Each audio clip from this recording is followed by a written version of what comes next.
Hello, and welcome to the Fried Industries Gaming channel. First things first, thank you for checking out this video.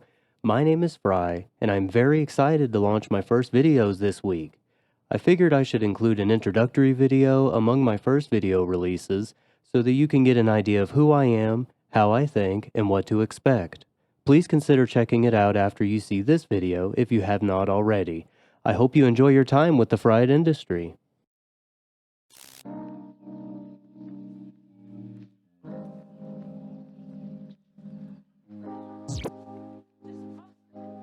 Oh, I'm so excited to finally start showing you guys this stuff. I've been working on this for so long. Recently, let me start from the beginning. Recently, a Steam sale popped up and I had seen that Satisfactory was discounted. I had held out for some time because I had purchased Satisfactory when it first dropped on the Epic Game Launcher. I had a few bucks store credit on Steam, so I bought in for a second time. I'm glad I did, because I was starting to get that itch to build something massive. You know what I mean? And, well, now I'm here today to show you the first piece of it and what my plans are, if all goes well with the save file. Also, while making this video, Coffee Stain released a video titled 6 Things We're Never Adding to Satisfactory. In that video, one of the mechanics they mentioned they would never add to the game was factory maintenance. They explained it as envisioning the game to be played at one's own speed rate that makes them happy. I agree that this is a good thing for Satisfactory. There are plenty of games that populate with POIs. However, one of the charms of this game is the handcrafted, highly detailed world. I, for one, enjoy hearing about game stability and more pursuit on that, and I am glad that they are not devoting any resources to tower defense mechanics. Other games already have this.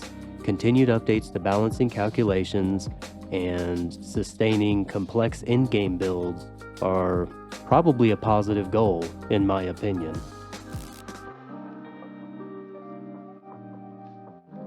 Ready or not, here we go. Alright, here we are. Usually when I play a game that you can build up long-term projects in, like RimWorld or Ark, I reach the limit or the save becomes completely unplayable for reasons you're all probably familiar with. Too many objects in the save, early access lack of optimization, limited threads, the usual, the list goes on. I haven't yet hit the point where the game is unplayable with Satisfactory, but I have gotten it to stutter, and ooh-wee does this Satisfactory save snag at certain locations when you see what I'm about to show to you. I wanted to have a great start to experiment with what had changed in Satisfactory, so I set a goal, rather a question. What can an average guy like myself do with 100K? This kind of ties into what to expect from the fried industry and from my content. I want my content to meet the following criteria. I thrive on games that require more brain than just pew-pew or mindless gathering. I've spent enough hours pressing E or clicking or time-syncing my game time into oblivion. A game I cover should be quick and fun to learn and enjoy, but challenging to master. Games I want to share with you should have a high potential playtime on single saves, unless it's like Age of Empires 2 or something incorporating matches. Finally, I am really in love with games that have elements of industry and base building. If the game sprinkles a bit of fantasy, strategy, and funny moments, I'm usually all in.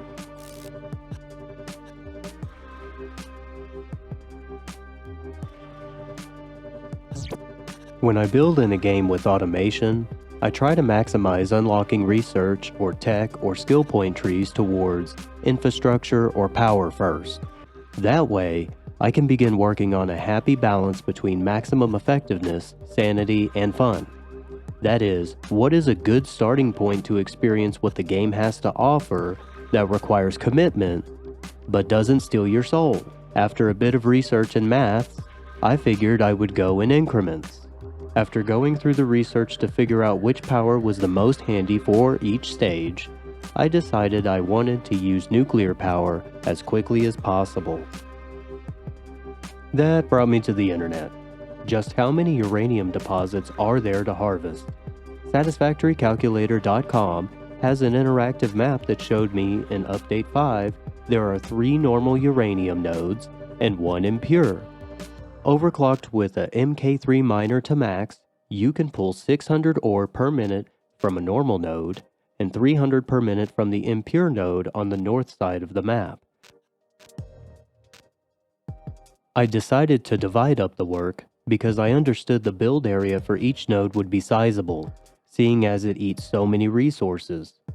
I would harvest one full node and set up the resources to also be able to feed the impure node to get it out of the way. With those 2 uranium nodes and the other power I generated to get there, that puts me comfortably over the capacity mark I am looking to achieve.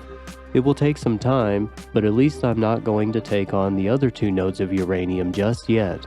I can get back to it when the time comes.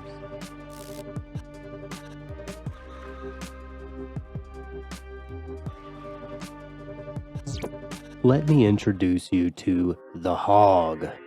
This is when Satisfactory took me by surprise. I tried to be a bit conservative with my ambition just in case the game collapsed under its weight. So far, it hasn't. Still, the road to feeding what you're seeing before you was a long one. From starting out in the desert to this recording, it's been about 250 game hours. I'll put the exact time before recording the footage from Steam into the description down below. What a fantastic number I ended on. Kind of makes you wonder if the developers at Coffee Stains are math wizards on a level you could never reach. I will try not to bore you with too many numbers, but I would like to show you the facilities that are dedicated to this behemoth. Stick around and keep watching if you would like to see the cogs and feed tubes for this modular build. That's right, this nuclear setup is modular. If you need to go work on other kinks in your factory or take a break, you can build this structure in sections. So far, I have 6 sections of 6 reactors each. To secure the impure node of uranium, I need to add another 1.5 modules. I didn't want to add a second floor just yet, due to building constrictions with the map I discovered, specifically the water. And I haven't put up any dressing or walls so that you could see all of the guts. Don't worry, as with the other games I build in, I love to build cities and structures pleasing to the eye. I just want you to see the process before it's all covered up. Stay tuned with the channel, of course, to see the final build. Furthermore, this is an eco-friendly build. It is self-sustaining and consumes its own nuclear waste for points.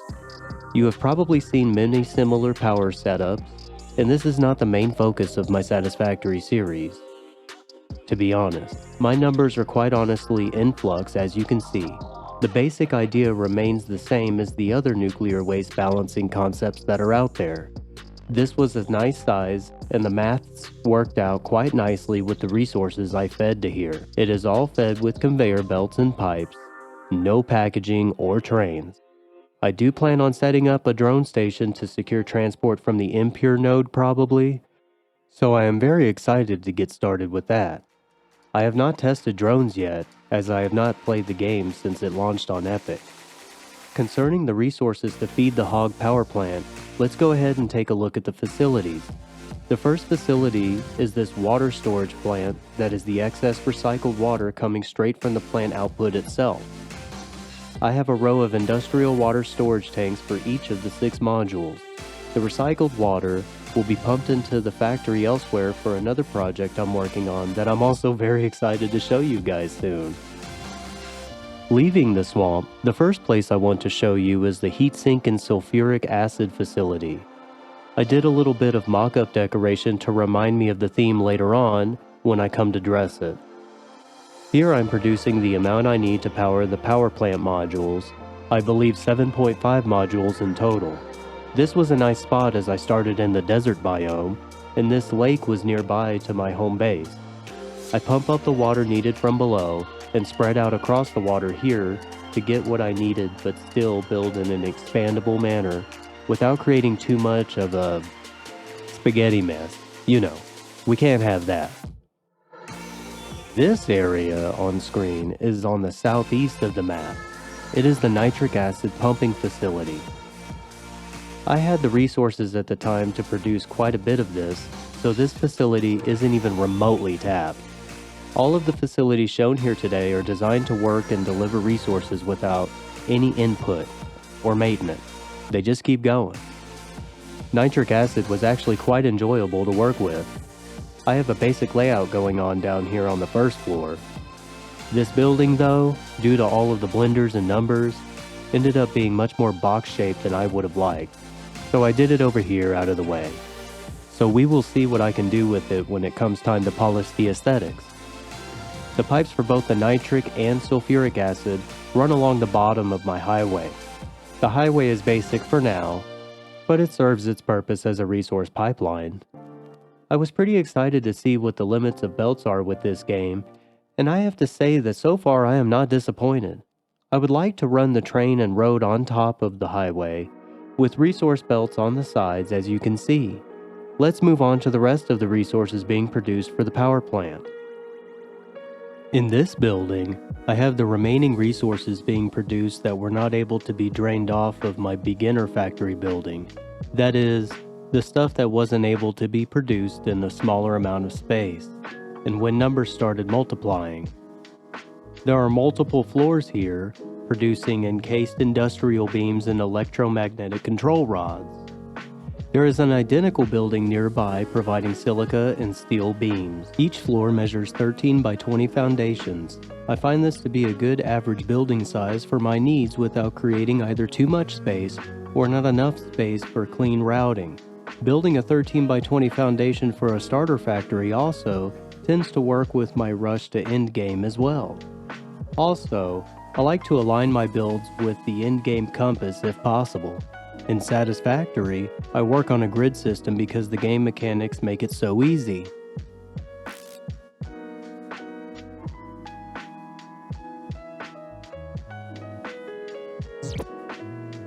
The hog will be finished off with an aesthetic pass in the near future, so I didn't want to clog up the screen before having a chance to show you what it looks like without a shell.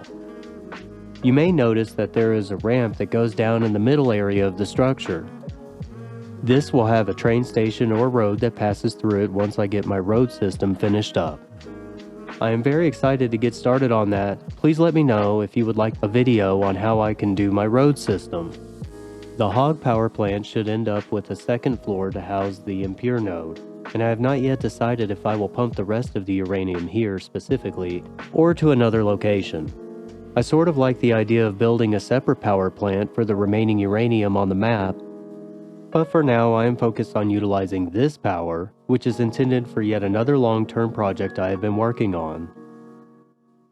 Let me know what you think.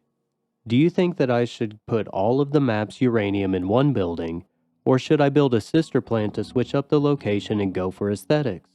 For example, I could build it over the swamp next door or on the west coast possibly.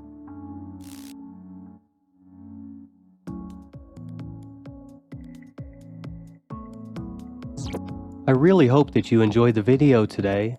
In case you have not seen my introductory video titled, Who I Am and What to Expect, I will recap here.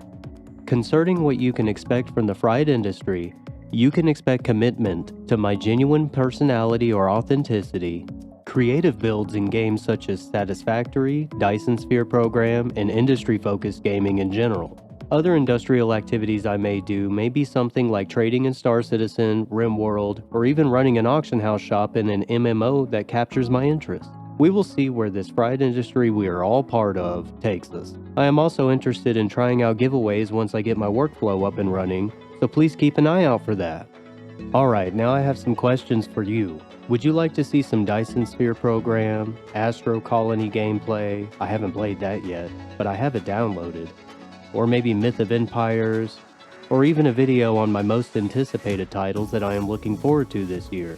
I look forward to the comments and suggestions you leave down below, and thank you deeply for your time today and watching my baby channel take its first steps. Every person that watches my videos means the world to me. Furthermore, it means I am not the only person that enjoys my work. I can actually share it with someone who can actually appreciate it. So thank you.